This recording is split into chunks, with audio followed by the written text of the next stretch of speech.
Hola, muy buenas a todos y a todas, bienvenidos y bienvenidas a un nuevo encuentro. El día de hoy seguimos con la lectura de Terapia para resolver problemas, capítulo 4. Así que empecemos. El funcionamiento defectuoso y la familia.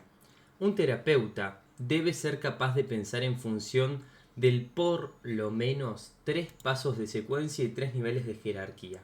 Una vez que ha coordinado secuencia y jerarquía, está en situación de idear estrategias para producir el cambio de manera racional y no de mera intuición. Su objetivo más simple es cambiar una secuencia impidiendo que se formen coaliciones a través de los límites generacionales. Cuando se modifica una secuencia en la que el padre se alía firmemente con el hijo contra la madre, hace falta que la familia comience a funcionar de manera diferente y que los individuos que la integran abandonen su angustia subjetiva. Aunque es posible explicar el objetivo con palabras tan sencillas como estas, alcanzarlo exige ingenio, habilidad y pericia. 3 niveles jerárquicos no parecen muchos cuando se trata de descubrir la complejidad de la vida humana, pero aún este número crea permutaciones suficientes para convertirse en algo abrumador. Por ejemplo, si tomamos una unidad triangular, padre, madre e hijo o suegra, marido y esposa, podemos calcular cuántos triángulos hay en una familia común pensando en función de 3 niveles jerárquicos.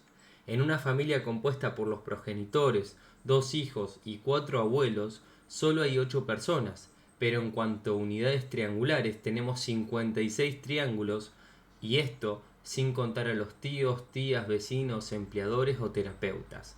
Cada integrante participa en 21 triángulos familiares y cada uno de los 21 triángulos entre progenitores e hijos lleva implícita la posibilidad de una coalición transgeneracional y por ende una estructura de funcionamiento defectuoso.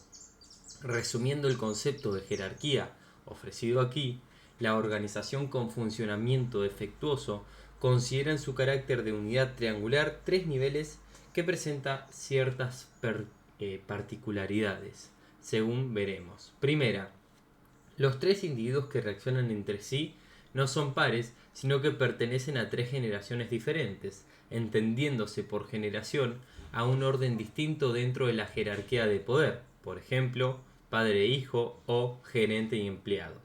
Segunda, el miembro de una generación forma una coalición transgeneracional. En un conflicto bigeneracional, una persona se une a otra contra un par de esta.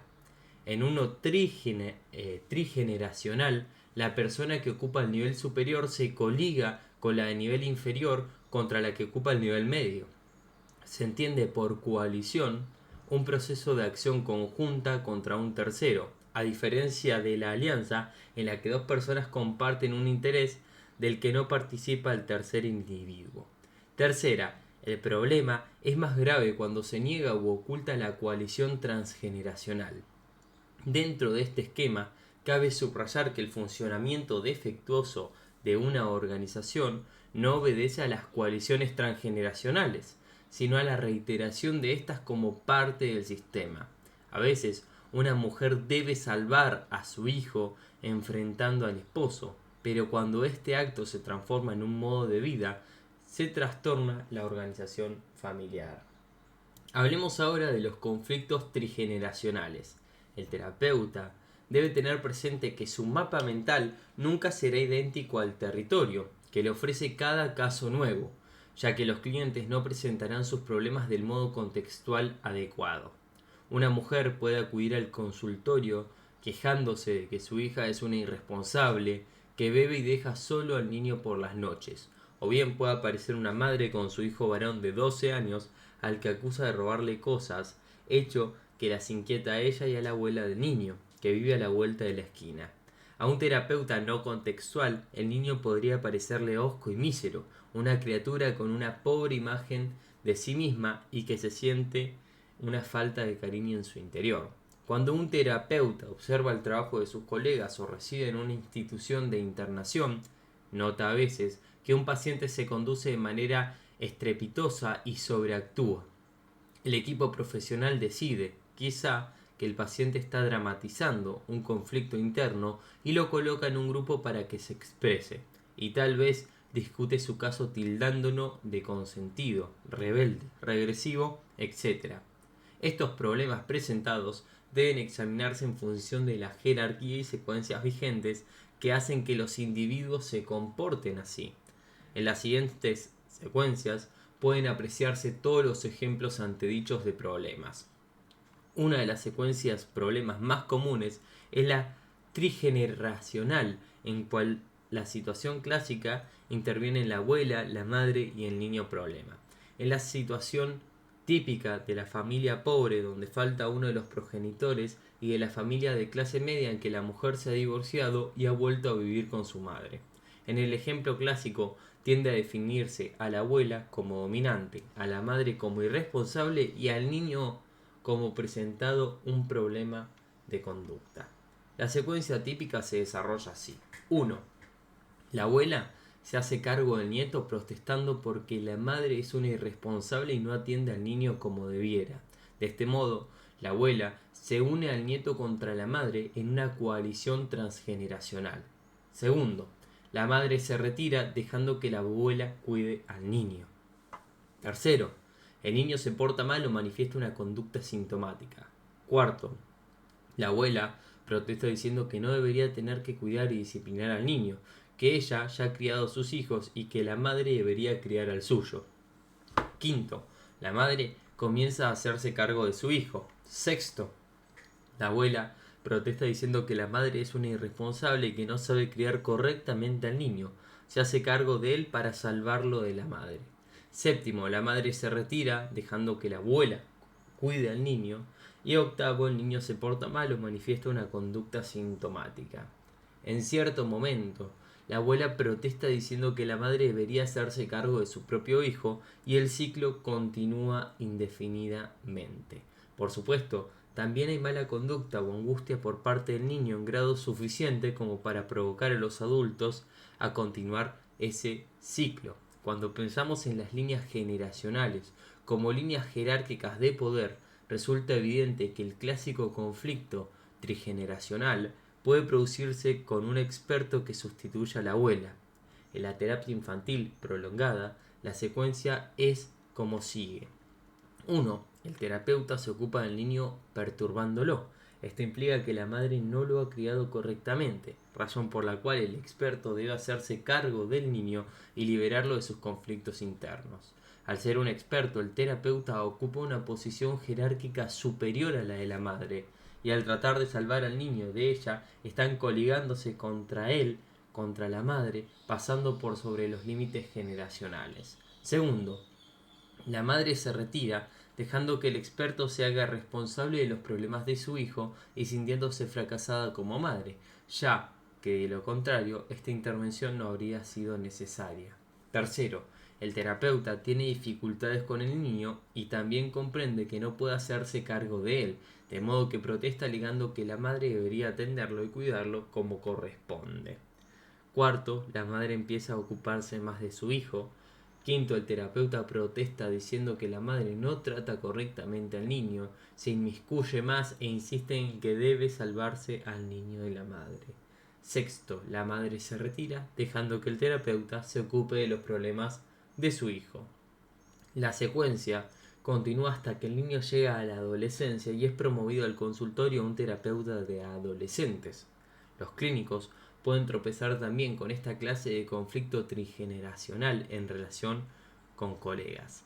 Típicamente los clínicos en formación tienen un supervisor por encima de ellos y un paciente por debajo de la jerarquía. Lo mismo ocurre en la estructura de clases de una institución cualquiera, con los clínicos graduados. Por ejemplo, un psiquiatra supervisa a un terapeuta que integra el plantel de la institución B que tiene pacientes a su cargo. La secuencia típica sería esta. 1. El supervisor discrepa con la manera en que el estudiante o el terapeuta integrante del plantel maneja el caso y desea rescatar al paciente de entre las manos del terapeuta.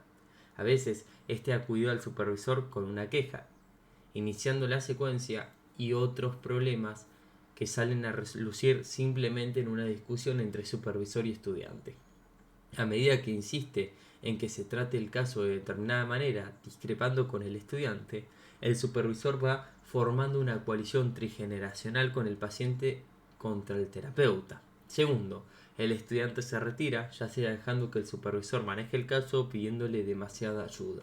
Tercero, el paciente se comporta mal o plantea una exigencia extremada. Cuarto, el supervisor protesta diciendo que no puede tratar todos los casos de la clínica, que el estudiante debería actuar con más autonomía y responsabilizarse por sus propios pacientes. Quinto, el estudiante comienza entonces a tratar a los pacientes a su manera. Sexto, el supervisor protesta porque el estudiante no trata correctamente al paciente y se hace cargo de él, insistiendo en que debe rescatarlo de entre sus manos.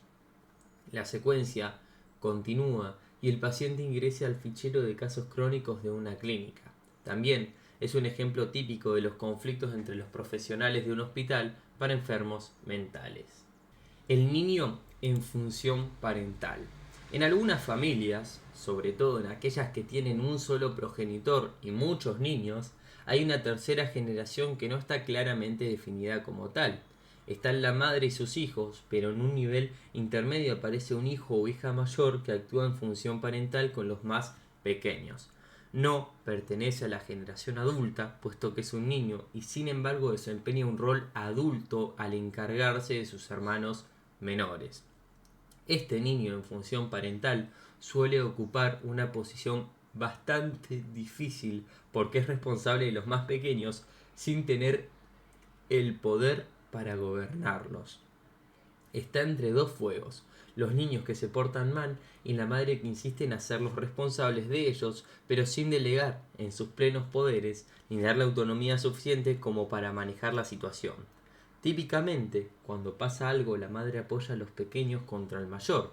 La secuencia se asemeja mucho a la del conflicto entre abuela, madre y nieto, con diferentes personajes.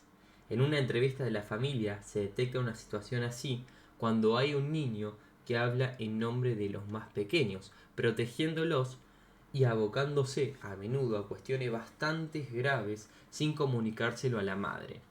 En las organizaciones clínicas, esta jerarquía es evidente donde quiera que actúen los paraprofesionales. Por lo común, la jerarquía comprende un profesional responsable, un paraprofesional que es quien se encarga realmente de las cosas y la clientela. El paraprofesional no ocupa en verdad el mismo nivel que los miembros del plantel y sin embargo es quien trabaja con los clientes, recibiendo los reproches del profesional cuando surgen inconvenientes. Es frecuente que haya secretos entre el cliente y el paraprofesional, así como los hay entre los hermanos menores y el niño en función parental. Esta jerarquía es también típica de los hospitales de salud mental, donde los ayudantes o asistentes actúan como los niños en rol parental, puesto que ni integran el plantel profesional ni están en el mismo nivel que los pacientes, como tienen la responsabilidad pero no el poder. Deben tratar muchas cuestiones secretamente con los pacientes, incluyendo a los referentes en la disciplina.